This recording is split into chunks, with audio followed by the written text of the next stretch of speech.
The Radical Secular Podcast, a demand for justice, equality, and rational public policy.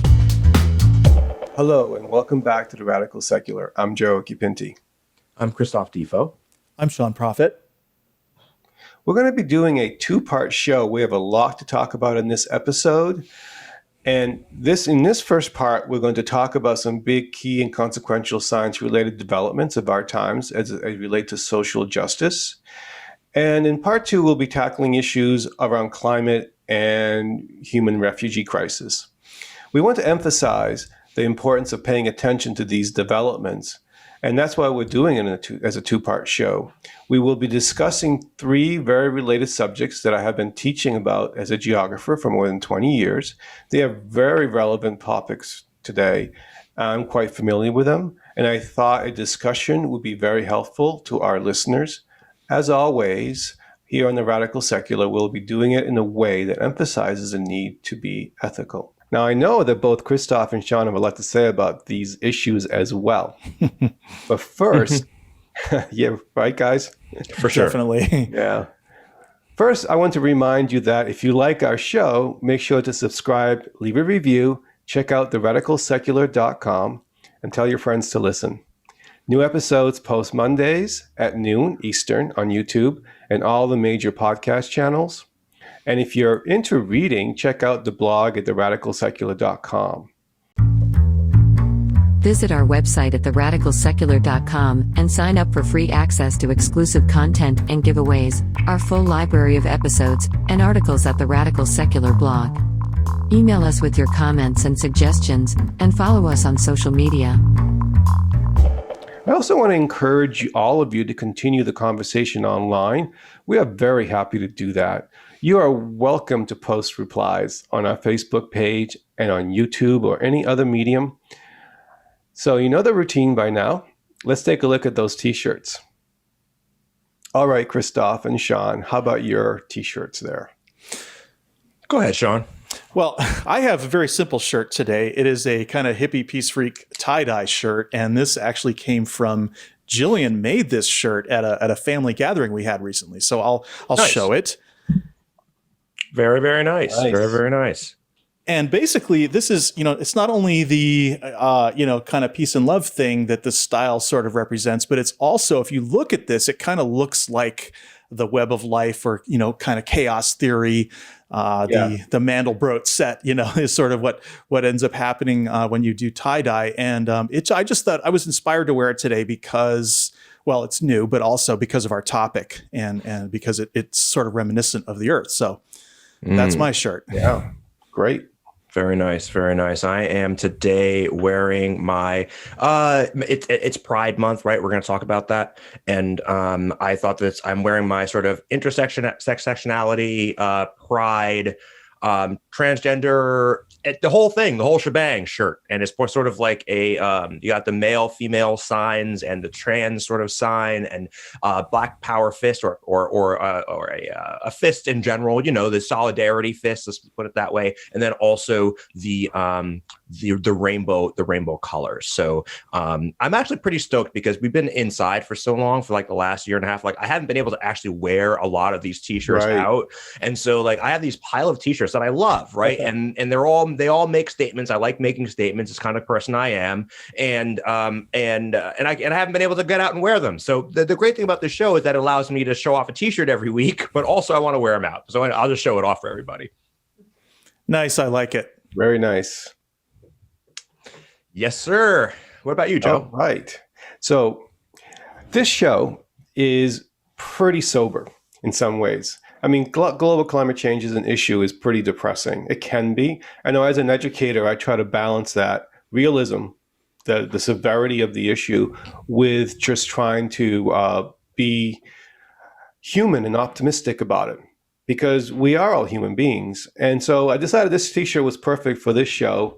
I've worn this once before, but I had to do it again. Very nice. Happy humanist. We will be talking about human populations, and we will be talking about the challenges that we all are facing. And let's try to do this in as optimistically as possible, even though the subject is extremely serious. Yeah, and I think, Joe, I love that shirt I love humanism. So I'm secular humanist. Ultimately, right? We are secularists here on this show. And I think you can't talk about secularism without talking about humanism. And I think that is really important, right? Because we are going to talk about these sort of difficult choices, the difficult concerns that we're facing. And I think we have to approach them all with that sense of compassion, perhaps, with the idea of reducing human suffering, which is sort of the humanist credo. So I think that's a great shirt, Joe. Oh, thanks. Okay.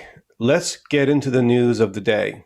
It's Pride Month, as Christophe mentioned, and we should celebrate it and also learn from it. That's what it's for. Absolutely. For sure, guys. And look, I mean, this is the reason. There's always some asshole that comes out and says, like, we don't need why don't we have a white pride month, or we don't need a black pride month, or we don't need why don't we have a straight month? And it's just so important to, obviously those are just haters and naysayers. But I think it's so important for us to celebrate the achievements, explicitly to celebrate the achievements of people who have not been seen, right? That is the whole thing. And I want to talk about Star Trek here briefly. I'll be the first person to jump in on Star Trek today. But it's important because in Discovery, right, the entire thing is this obviously non-binary character, this young character, non-binary, and has a partner or a spouse or a significant other, at least, that is literally cannot be seen, right? Like physically has not been able to be seen. And that is such an obvious slap you in the face metaphor for what is happening for marginalized folks in general. But right now we're talking about LGBTQ folks. That is what they've been asked. And this is what on the right, they do this all the time. They're like, well, as long as they didn't say anything, as long as they kept their mouth shut, it would all be okay. And again, it's the same thing. Like, don't talk about being black. Don't talk about being gay. Just don't make us feel uncomfortable. And part of Pride Month is literally explicitly making people like that uncomfortable, because fuck them. And secondly, it's celebrating the achievements of LGBTQ people, and it's also an opportunity to reflect. Right? I need to look about myself and say, "Holy shit!" Like, I have said homophobic things in the past. Right? I didn't take this thing seriously enough for decades. I did not take this issue seriously enough. How am I challenging myself to be better in this way now? And all of that, I think, is wrapped up in these celebrations of these months, et cetera. So I guess that's my. Yeah. And well, Pride Month for me, it's not just about the LGBT community. I mean, it's like you're saying, although it's very much about celebrating equality and inclusion for that community. But as a straight, cis, white man, it's also about taking stock of my privilege. And I really want to say something about this concept of privilege in general to a lot of people who are in America's sort of waning majority right now. The idea of recognizing privilege has become somewhat of an anathema.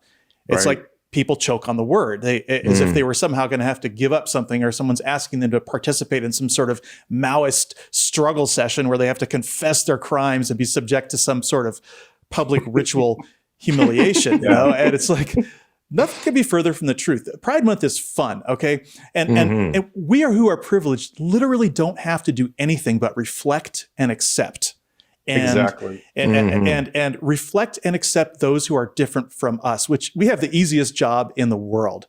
And what recognizing privilege really means, though, especially during Pride Month, is to recognize that many of the privileges that I take for granted, such as being able to walk down the street holding hands or putting my arms around the person I love, or just being who I am as a heterosexual cisgendered man, still aren't fully available in our nation to LGBT folks. And I think you referred to this earlier, Christophe. I saw this video that was making the rounds where a very young gay man, possibly a teenager, who also seems possibly to be a bit gender fluid, was sort of spouting the conservative line that, we don't need to have a Pride Month.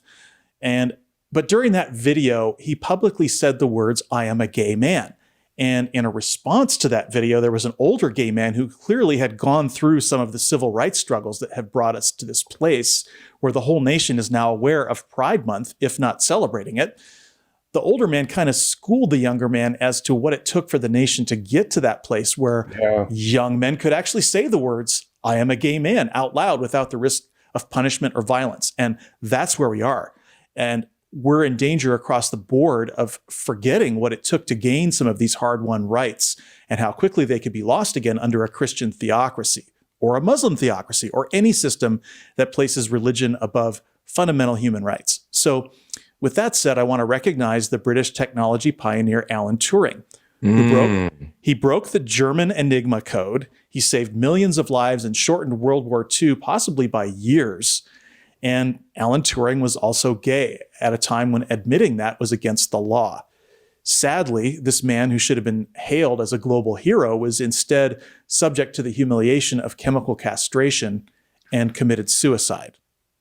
So Pride Month is about recognizing this history and also the countless victims of homophobia in the US, including the hundreds of thousands of victims of HIV, which was initially mocked by President Reagan and his press secretary, Larry Speakes, as a gay disease.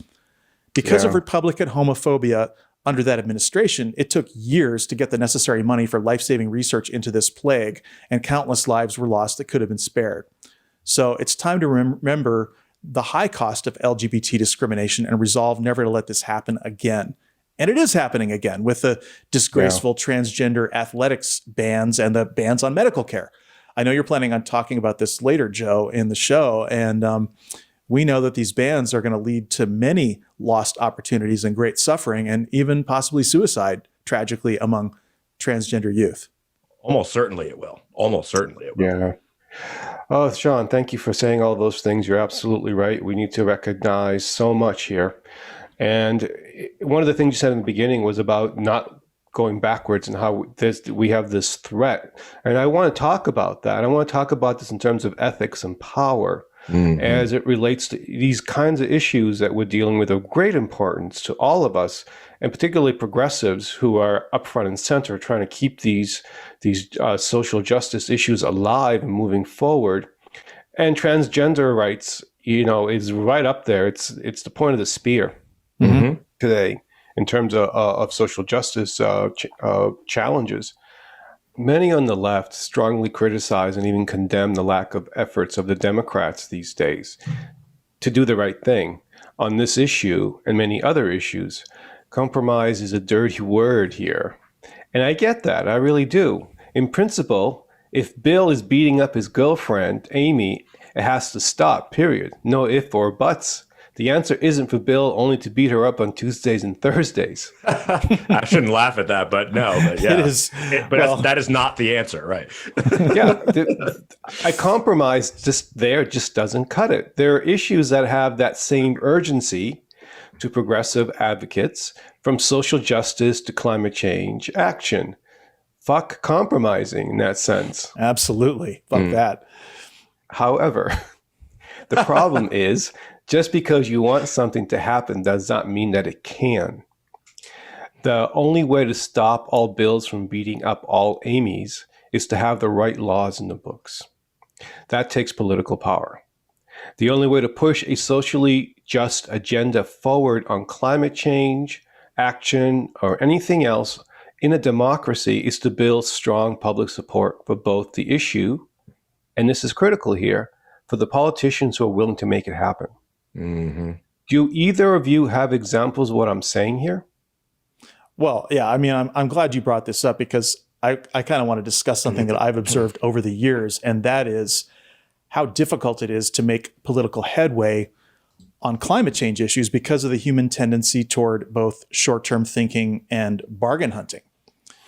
Climate mitigation actions will cost us money in the short term, but they save tons of money in the long term. So both the short-termers and the bargain hunters really, really don't want to take action. And that's the political coalition that we're fighting against. And we just can't afford to compromise on this because it's literally the future of human civilization. So we know that the number one and number two offenders in the problem of climate change are the fossil fuel industry and the agriculture industry. Energy, including electricity production and transportation, is responsible for about 73% of global emissions. And agriculture, including both farming and animal agriculture, is responsible for about 18%. Both those industries produce products that are very personal to people, namely their staple food, which for Americans is meat, and how they get around, which for Americans is mostly oversized trucks. These two industries have huge cultural significance beyond just eating and transportation. They've become symbols of personal rights and freedoms, which hands the offending industries a gold-plated culture war issue to poison the concept of climate action as an absolute death threat to the personal freedom of Americans. And it's been recognized for decades that gas prices are a political third rail. It's something that everyone feels immediately in their wallets. Yeah. More than one politician has been defeated after raising the gas tax, and sometimes even raising the gas tax by as little as 10 cents a gallon, which at current prices is about 2 to 3% of the price of gas, has been enough in many cases to see politicians lose elections. So imagine raising it $1 a gallon or more, which is what needs to happen to drive people into more efficient vehicles and better behaviors, which will help stabilize the climate. Same thing goes for meat. The Republicans are already screaming that Democrats want to take away people's hamburgers. So right there, even without considering industry lobbying, you've got a perfect explanation for why Republicans won't touch the issue. The bottom line is that we've got to tackle emissions from these two industries if we have any hope of keeping global temperature rise under 2 degrees.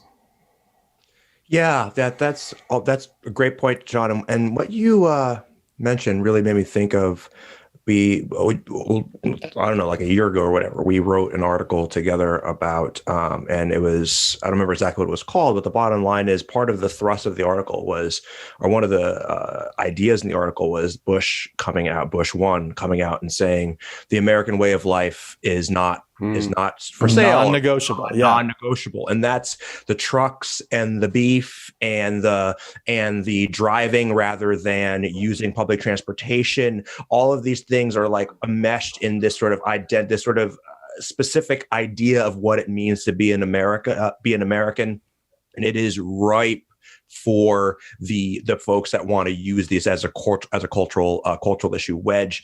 So in terms of power in particular, I just and maybe we'll continue to talk about this, but I can't. And you say this a lot, Sean, and I'm sure I think I first heard this from you is that the left does not understand power, right? We don't understand, and we're going to talk about that later on. I am coining this idea of post-liberalism, right? Mm-hmm. Because I agree on with leftists and lefties on outcomes, but frequently not on means. And the biggest thing that I have, the biggest issue is the fucking purity ethics. This idea that the individual who gets something done has to live up to this unbelievably high standard of goodness. So you couldn't ever take it a corporate donation or you're a corporate dem, right? Mm-hmm.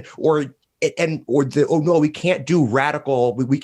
Everything has to be these sort of big radical, big changes. Incremental stuff. Don't be an incrementalist, moderate, And it's like, who cares how the sausage gets fucking made? We're talking about life here. And to your point, Joe, it's like, look, we can't we're dealing with this right now with the current Congress that we have, and we have all three branches of government. We still can't get things done. So those big, bold stuff, sometimes we have to be okay with taking the short-term win and come back tomorrow to fight another day, rather than throw in our towel and said, "Oh, fuck these people! They are a bunch of corporate dems and running and stomping out of the room." Right, and that is what kind of stuff that drives me fucking nuts on the left. And again, it's this fundamental misunderstanding of power. And they're like, "Oh, look, we have all three branches of government. Why don't we just push everything through?" Well, power. Yeah.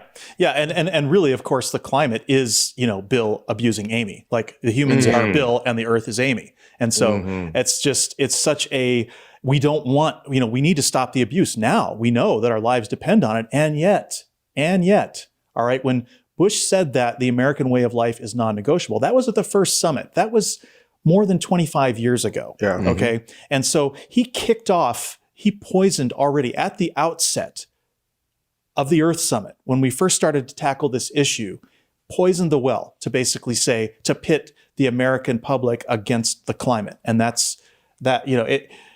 and so we may have to compromise, even on things that we don't want to, even if we know that it's going to cause us huge, like delays. We can't afford delays, and yet we may have to deal with delays. So this is what makes it such a tough issue. Yeah. We have to deal with two projects at once.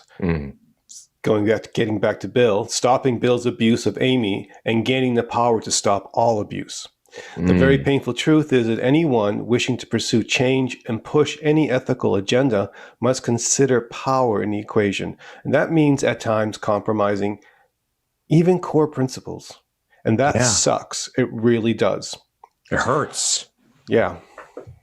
But let's not fly off the willy-nilly into the pursuit of power itself. There are crucial limits. And there has to be, if one's principles are founded on a strong ethical base, as all of us here are, and all our viewers as well. I hope all of you will never accept the fact that any abuse by Bill towards Amy is ever acceptable under any circumstance. That has to be how we think and act about it first. In other words, our guiding principle. And if you think about it, the right has been involved in the business of power for decades. That is how they were able to take the emerging social democracy that was born out of the Great Depression and reshape it into what it is today, a debased neoliberal hellscape. This current all-truth environment is not incidental. And we've talked about this many times. It is precisely that route to power that has allowed the right to gather and consolidate its base and take control of state houses and the courts and in so many other places, not to mention the bad presidents we've had, particularly Trump, senators and representatives. But look what it's done to conservatives. The pursuit has shredded many of their own guiding principles. It is a salient example of how the pure pursuit of power is totalitarianism, a killer of ethics and beliefs of any kind. One of the most startling quotes I've ever read about this is from Hannah Arendt. It speaks the starkest truth there is to power. Quote, "In politics, obedience and support are the same." And that's at the heart of why power must always be checked, even within ourselves. And Christophe, you talk about this very eloquently. It's a bone-chilling truth. Power ultimately has one agenda: itself. Arendt speaks most eloquently to this nature of power. It is not violence, for example. Violence is an instrument of power. In fact, the greater the totality of control, the less violence is required. The greatest instrument of power is mind control, either through fear or devotion. We see this in cults. Why? Because power is ultimately about the masses. The more support a cause or a leader has, the more powerful he or the cause becomes. For this reason, we should not fear power, but we must understand power. Power is the electricity in the machine, whatever that machine may be, an executioner's chair or an incubator that keeps preemies alive. The ethics that define that machine matter greatly. But so does how the electrons that run through it. And yet, even an electric chair can overload and destroy itself. Simply put, you make sure to create good machines for the pursuit of justice with plenty of transistors, meaning checks and balances. In short, ethics come first, but yet power, though dangerous, is the way to get those ethics done. This creates a very messy and sometimes maddening political reality. We have to deal with that. How do we do it, guys? I know both of you speak a lot about this.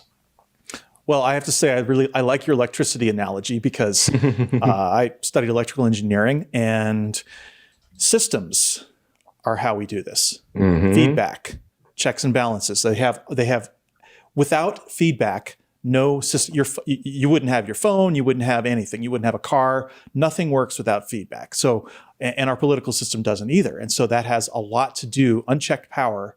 And of course, this is what we talk about a lot on this show is unearned hierarchy and unchecked power. And so, I want to say, though, this has always been a tough road for the left. And I think it has a lot to do with what a lot of people on the left believe, which is don't become what you hate. And a lot of lefties really hate the idea of power because they've seen it being abused. Right. And in a lot of ways, they're right. I mean, unaccountable power is an extremely destructive weapon, as you described. And it's a rare human being who can handle wielding power without being corrupted by it.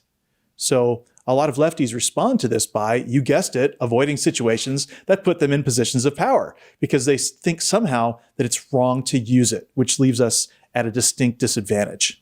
And I really, really liked your term that you came up with, Christophe, post-liberalism, because I think I cannot call myself a progressive because of this problem. And so I think post-liberal is that we should really try to claim that term and do something with it because, right-wingers, they do not hesitate to use their power whenever it suits them.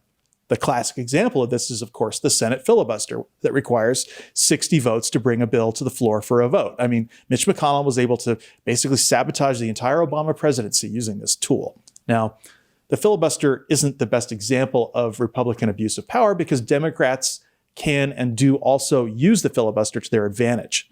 But the best example in recent years has been the Republican double standard on Supreme Court appointments. We've talked about this until we're blue in the face. But Merrick Garland did not get a hearing, and he was nominated in March of 2016, which is 8 months before the election. And I frankly think Obama, that was one of the major failings of his presidency, is that he should have stopped the country to get that Supreme Court seat, and he didn't. And of course, that seat was left open to be filled by Trump.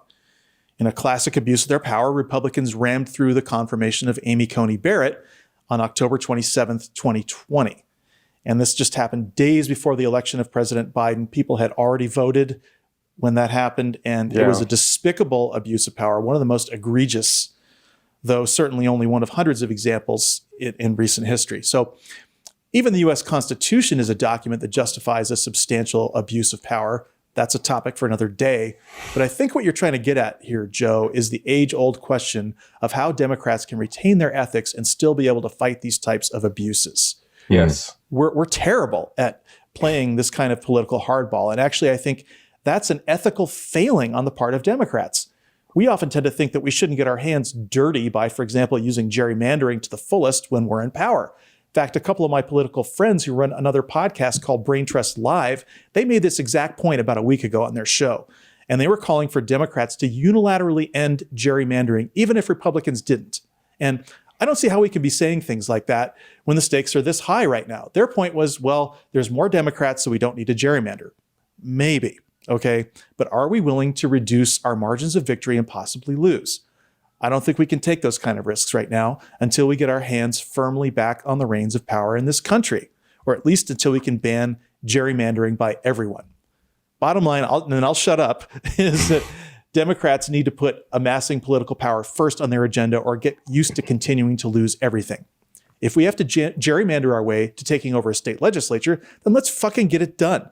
We need every state. No more unilateral disarmament in the face of Republican bad faith and political terrorism. The other side is playing for keeps, and the only way we win is if the good guys are better at wielding power than the bad guys. It's a bit of a contradiction, a lot like the paradox of tolerance in a way. We can't afford to be rubes, and we can't afford to be idealists. We have to be sophisticated and Machiavellian, much as a lot of lefties don't want to hear it. Yeah, I think that's right. I think that's right, Sean. And, I think the real challenge here is finding, and this is what I'm really talking about when I'm talking about this, about post-liberalism, right? Is finding a balance between maintaining our ethics. This is what one of the themes of the show, it feels like, right? Maintaining our commitment to reducing human suffering, while being willing to play hardball, be willing to get into the knife fight in a fucking phone booth, right? Because that is where we are. And all growing up, I watched through the 80s and the 90s and the 2000s. I watched Democrats just cede ground and and say, look, if we show them how ethical we are, they'll have to be ethical. And every time the right says, thank you very much. Now, what else do you have to give me?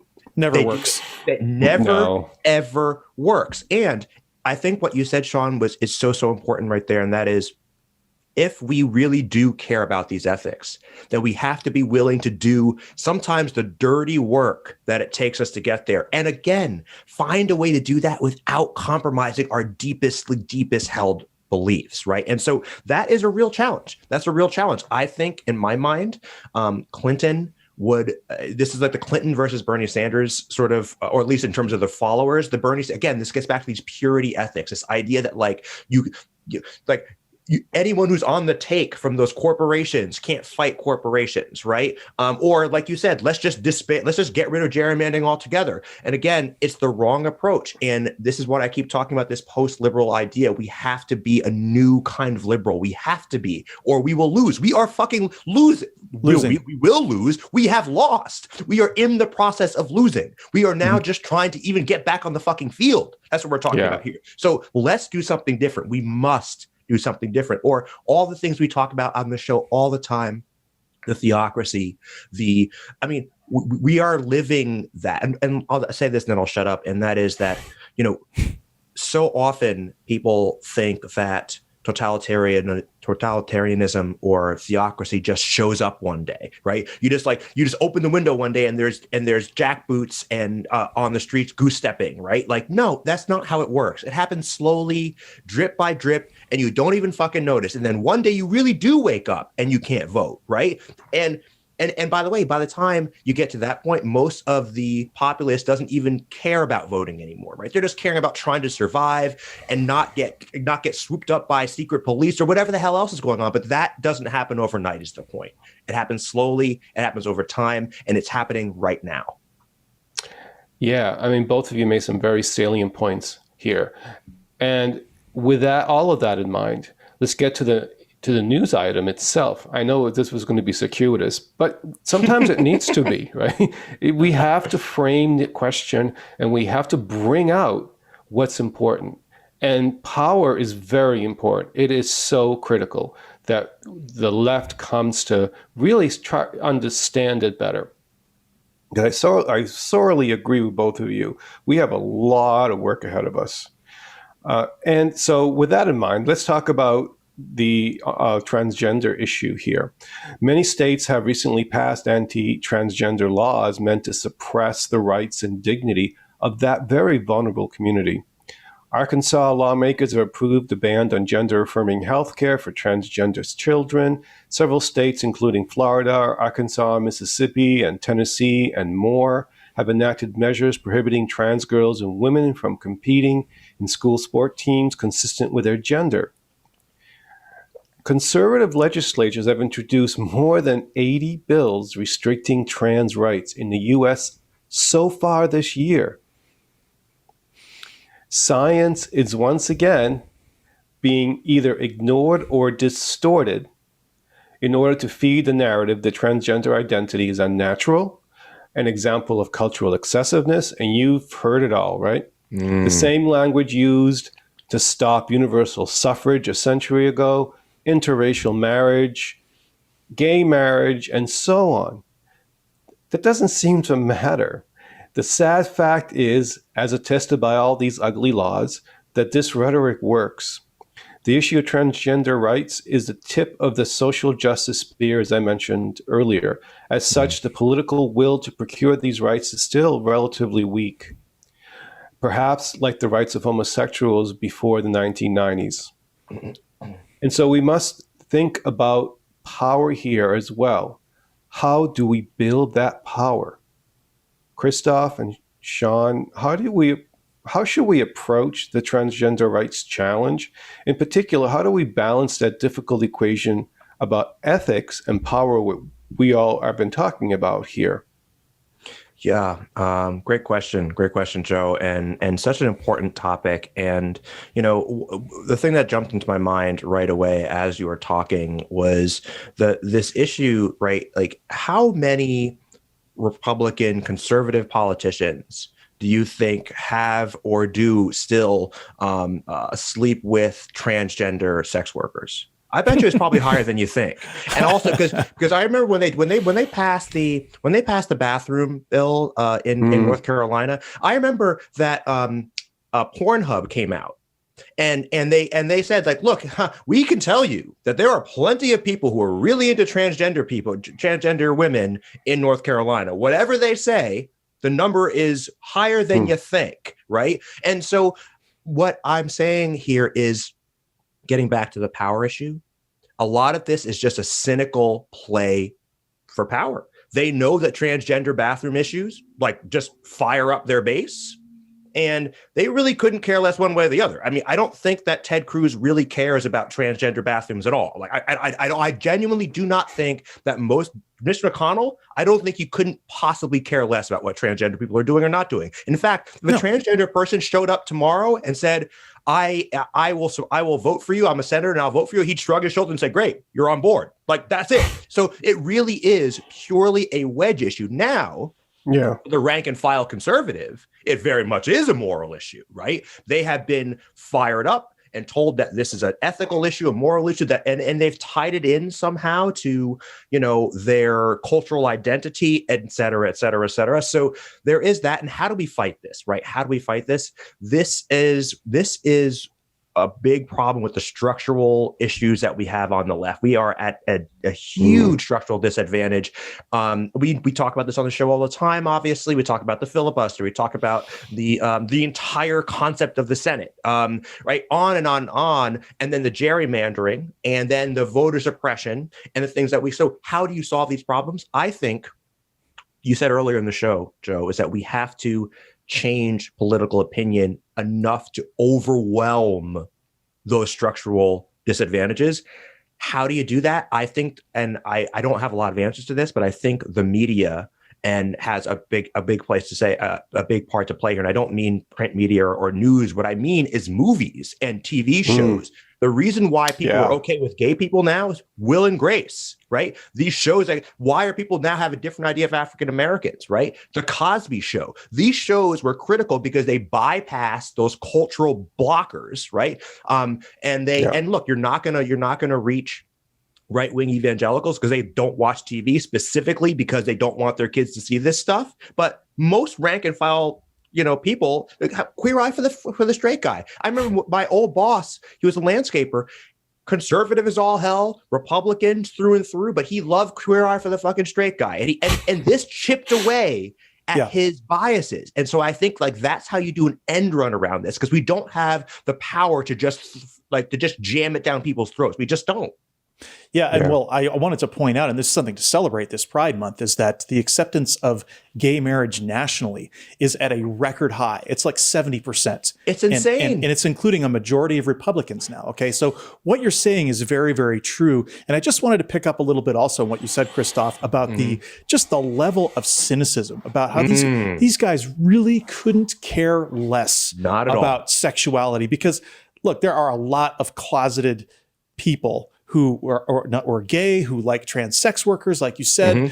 And it's just, they also know that if abortion is banned, that their mistresses are going to be able to get abortions. Like, this isn't going to affect them. So this is just a route to power. And I think in terms of that, we've really said a lot. And, we have to do what we have to do, even if that means fighting dirty. There's absolutely nothing I wouldn't do, no line I wouldn't cross personally to support transgender rights. And that's just a fact. And I don't think that's being unethical. I think that is just saying, no, I'm willing to put my ethics first. And, in terms of our communication, what we really need to do with this whole transgender thing is to stress the science. Gender is not a concrete binary. It's like, okay, this is one area where I've gotten a lot of flack on social media from people saying, oh, you liberals are the anti-science party when it comes to transgender, and it is one of the most pernicious and persistent myths that we actually don't accept the science. And there's a really great post, because I didn't know a lot of this stuff, and it really needs to be communicated because a lot of people don't. And that is the laying out of how all the different ways people can be on a spectrum between strictly male and strictly female. And I think we should put a link to this post in our show notes. I'm going to fact check it, make sure it's all, because this is just a raw social media post. But the bottom line is that, we used to think that gender was all about X and Y chromosomes, and it's not actually about anything concrete like that. It's about gene expression. And there's so many complexities to human genetics that almost no one is strictly male or female. And what's particularly interesting that's in this post is some of the things that happen to us in utero during pregnancy with the mother's hormones that can have strong impacts on a person's gender spectrum for life. So fascinating. we just have to keep pushing the science, and it's an uphill battle because, as we know, we're not just fighting about science. We're fighting one of the bedrock categories of hierarchy. Yes. Gender hierarchy, it's one of the most entrenched hierarchies of all. And that's going to make transgender rights a contentious issue for some time to come, no matter what we do. Great point. Yeah. And of course, you can add to it the science of anthropology and the look at, the surveying of culture throughout history, hundreds and thousands of cultures. And you see many, many examples of different expressions of gender, different categories of gender, different numbers of genders across the world and across time. That's so important, Joe, because people act as if it's like some sort of cultural eccentricity of the 20th century. No, not at all. People and trans people forever. So what? Like that argument just dies on the vine. Like, no, it has nothing to do with the moral decadence of the 1960s or whatever. Like, no, of course not. Ridiculous. Bad faith too. Just fucking bad faith. Well, and you can't discount the fact, okay, that Christianity is just ass deep in all of this. I mean, yes, big time. White Christian nationalism is just threatened on every level by transgender rights. Definitely. Good point. We could do a whole show on that. We should. Yeah. Anyway, let's go ahead and tackle our first topic for the show, which is peopling of the world. Let's start with a quick overview of the history of population growth. It actually is a segue from our previous conversation about transgender rights. It really speaks to diversity. But let's first start with looking at the world population, what it looks like today. We'll touch on a debate about overpopulation. I don't know if some of you have heard of the Neo-Malthusian versus the Cornucopian debates. So the former are those who believe that humans cannot keep up with a growing resources crisis, and those who feel that human advancement will outpace the needs of a growing population are the latter. So in other words, Neo-Malthusians believe we're going to head into a resource crisis because we cannot keep up with growing populations. And the Cornucopians believe that, yes, we can. We'll be fine. Right? Technology will deal with it. And so don't worry about it. And it's a huge topic. And so I want to focus on it by using this lifeboat metaphor that comes out in this topic. Some of you may have heard of it already. So the ecologist Garrett Harding published an article in the late 60s called The Tragedy of the Commons. His ideas helped propel the world into development strategies. That was one of the really important aspects of that article. But he also began to talk about this lifeboat metaphor. Harding coined the metaphor as a good way to think about this conversation. And we want to make it about ethics here as well. And I think that fits in to our discussion in general. It not just be descriptive, but also be mindful of our morals. Harding described a lifeboat with 50 people and room for 10 more. The lifeboat is in an ocean surrounded by 100 swimmers.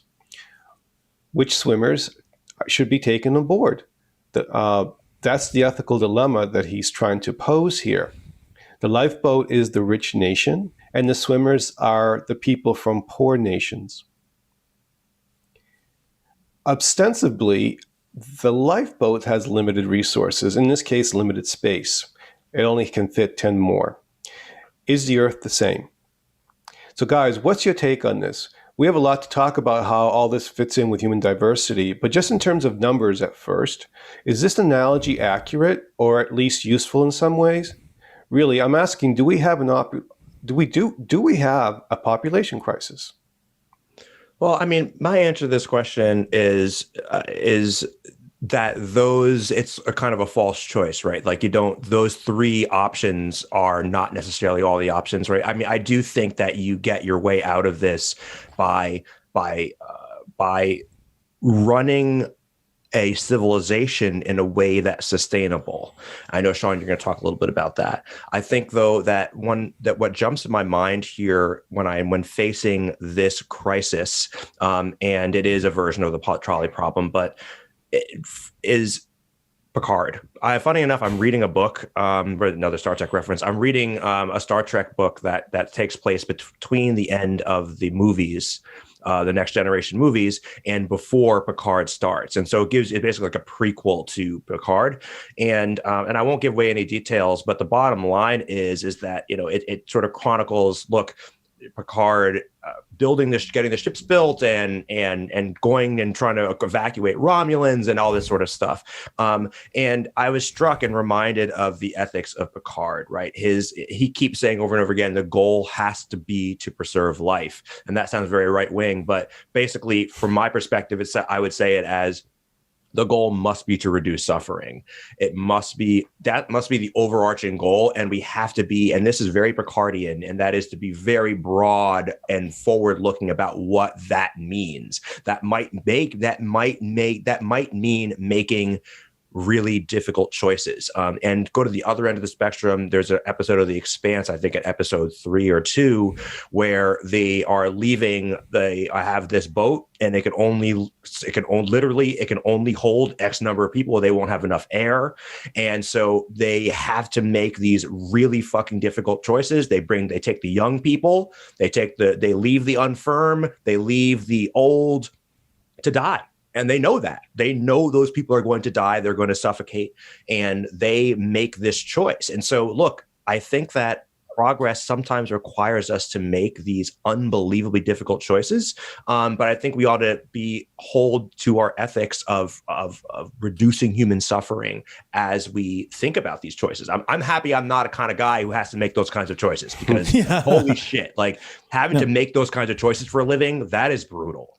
Yeah. That scene in The Expanse was just gut wrenching. It was powerful. It was very powerful. And I almost actually, I'm glad you brought it up, because I forgot about it when I was writing I teared this up outline. literally. I teared up. I was like, because it was such a powerful interaction between the big belter that set, I was just like, yo, this show is off the fucking hook. This is insane. Like the ethical dilemma there is just like gut wrenching.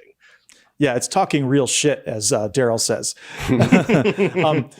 We haven't discussed really population much at all yet on the Radical Secular in the entire last year. And so, and maybe there's a reason for that, because the subject it's near the top of my list of the most demagogued subjects of all. And the problem we have isn't really a population problem at all. And this is where this battle between the Neo-Malthusians and the Cornucopians is sort of a false choice, like you mentioned, Christophe, because our problem is footprint. And I want to explain what I mean when I say that.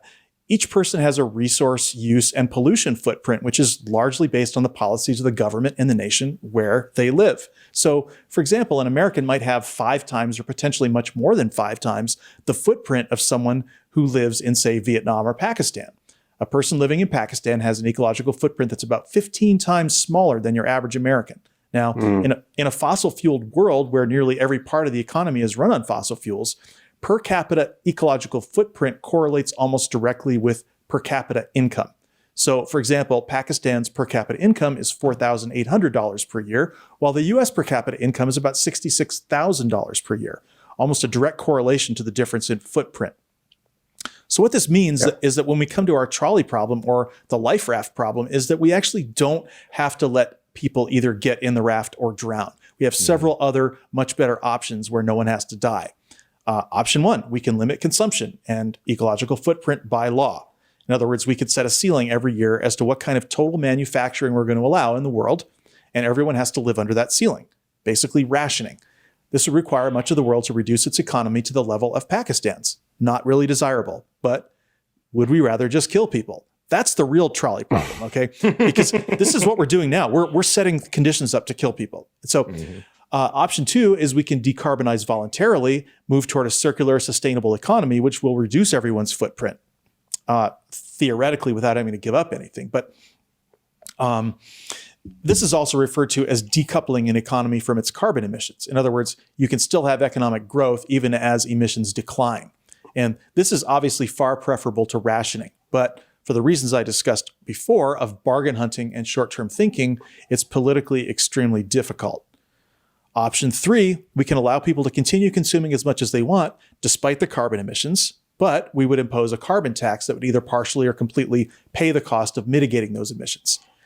The tax would generate a lot of revenue that would pay for new technology and new manufacturing methods that would drive down emissions. Eventually, emissions would be eliminated, and along with them, the tax. Still, it's politically difficult, but this proposal, interestingly enough, has garnered some support among conservatives as the most market-friendly approach. Still a very heavy political lift because many industries would be changed or eliminated, and they're fighting tooth and nail to survive. So, the answer to your initial question about population is no, we absolutely don't have a population problem, and no one has to die. We do, however, have a massive political problem such that in practice, it's possible people will end up dying by the hundreds of millions or even possibly billions if we fail to implement the much needed political changes. So we've got to do either option 1, 2, or 3. We don't have a choice. I just want to jump in real quick before we move on. And I want to just throw this idea into the bucket of potential post-liberalism ideas. And that is really stressing these market-based approaches. The market, that word, gets leftists and hardcore liberals all panties in a bunch and boxers in a bunch. It really does. It's like, oh God, we can't have any, as if the market is somehow inherently bad. And I think it's so important. First of all, we need consensus because we don't. So like, if that gets Republicans on board, great. Yes. Moderate Republicans, right? And I think that we need to start thinking of, I think those kinds of strategies are realistic to the business community, who are very simple, right? A lot of the business community people, they're like, yeah, sure. If they just follow the incentives. So if you create a world in which they can continue to make money and also fix the climate, they will happily do that. So I think that, and this also kind of gets back to my demonizing thing. Let's not make those corporate guys out to be literal devils that we hate and they're just the worst people, right? No. And even if they are, we still have to find a way to work with them. We have to. Obviously, we've demonstrated ourselves as liberals as not having enough power. So these are the kind of decisions we have to make in the post-liberalism agenda. Yeah, it's very much like what you said about Israel on your show last week, where you were talking about you can't have peace if you don't bring Israel on board. And this is the same thing here. We can't fix the climate if we don't bring corporations on board. That's exactly right. That is just the world we live in. We can pretend we live in another world, but that's not true. This is the world we live in, liberals. This is the world we live in. This is the shit. This is the sausage we have to stuff into fucking intestines. We have to do it. We got to do it. We got to do it. Yeah. You know, I'm glad you guys challenged the question, because I just want to take a little bit of a detour here, and I want to talk about discourse. And the question was framed in the 1960s and 70s, and we've learned so much since then. So much about ecological sustainability, about new technologies, about how to reshape the systems that we have to be able to be more sustainable. And yet the question still persists. The discourse is still controlled by this question. So this is one way we take back the discourse, by challenging these questions. So I'm really glad you guys did it. The reason why I posed it is because it is still, a question that drives a lot of people. It shouldn't be, but it is. Well, they'd rather kill people than make changes, is what it comes down to. Yeah, if you ever hear somebody, right. If you hear somebody ranting about population, our population is too high, what they really mean is too many people are competing with me for resources, and I don't want to give them up, so you can die. Yeah. Well, I think sadly you're right. I really think do. That's absolutely right. I think that is absolutely. I mean, I am floored sometimes when I talk to conservatives. But I don't really talk to conservatives when I hear what conservatives say. But like when they say what because they don't think. They conveniently leave out where they say, like, the people at the border, let's just use that, right? Like the unaccompanied minors, right? They come to the United States. The question is, what do we do with them? And their answer is, well, their parents shouldn't have sent them. And it's like, wait, that doesn't answer the question. No, that doesn't answer the question. Yes, maybe they shouldn't have, and we can have a debate about that. But wait, you are saying you're okay with this person like dying? Like, and their answer is, first of all, they haven't really thought about it, which is really what it is. But second of all, if you make them think about it, their answer would be, yeah. And that is like, wow, that is an astonishing admission when you press people on what the practical consequences of their beliefs are. We talk about that on this.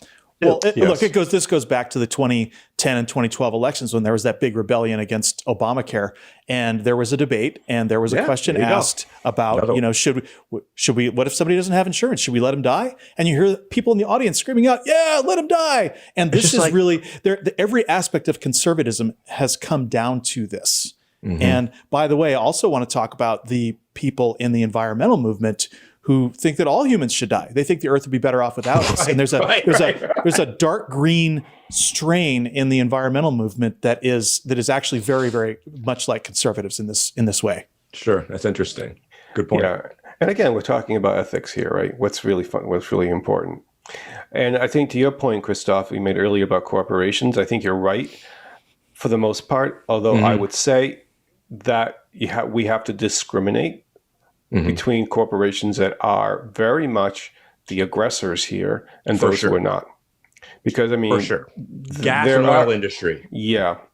I think that's critically important to do. There are many corporations that really don't care that we're a fossil economy. We just are, and they just take advantage of it. But they'd be perfectly fine to living in a green economy. But then there are others who have spent the last century defending this regime. Right? That's right. And the healthcare industry, right? Healthcare industry is in the same boat. There. The same boat. They're literally making money off of people suffering. Like that is their entire business model, right? So it's like, Well, and there are ways, I don't want to get too far into the weeds, but there are ways, like for example, at a recent shareholder meeting, Exxon was there was a takeover that happened, and a bunch of green new directors got elected who are going to change Exxon's business model, and they won that fight. So there are ways to wield power, other than government.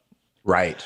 Yeah. Even with fossil fuel companies now, you're seeing some progress, which is, they see the writing on the wall. Yeah. I mean, they may have destroyed the fucking planet over the last 30 years denying it, but look, they see the writing on the wall now. Yeah. Well, I'm still pretty skeptical, but we'll see. I'm willing to believe it when I see it. Yeah, I hear you. Oil has been such a powerful force on this planet. Oh my God. You can't underestimate how much. And let's see if there is actually an honest, good faith effort to change. Yeah. I hope you're right. I'm already completely throwing my entire theory out of the window now.